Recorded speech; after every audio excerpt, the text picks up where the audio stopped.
بچه ایستو بچه خیش اوی تلتوی منه جوابگریش در کردنی من اخیه بچه جوابگریش در کردنی من تلتوی من اخیه چی گفت شده؟ آدم شده هاش میگه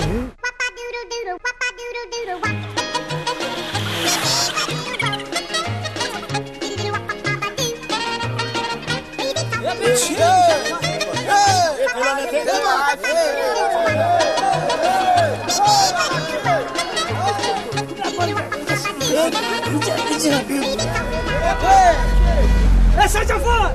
بیا اینجا چیزی زدگی هست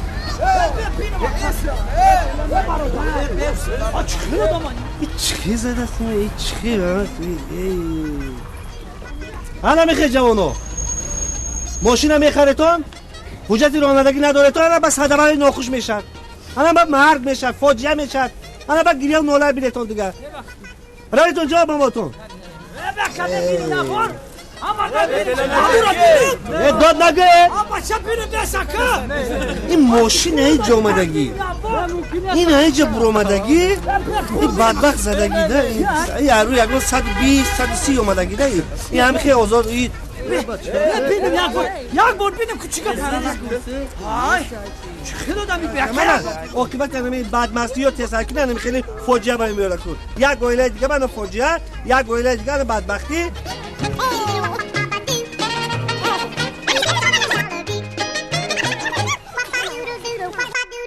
بکر سلام علیکم سلام علیکم چیکار پاکا هیچ گمش دور کنه یا ببینین یک شاتی نگم نگاه کنم مکانی نمیمونه ببین چی صدمه شده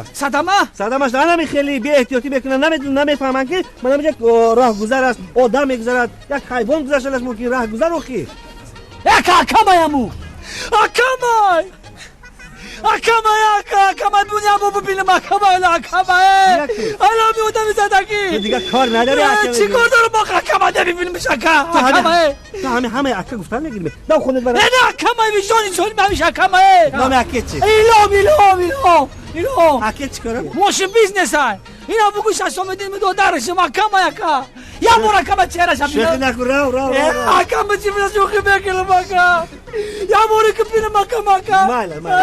گیره لگو به اکامای بینم راکشو پیش اکه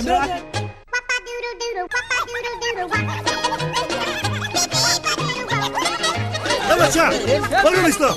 جیگر بینم اکا درو جیگر بینم آقی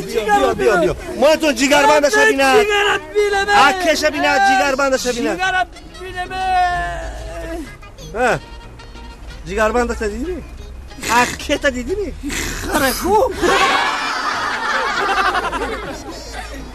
حالا میخیل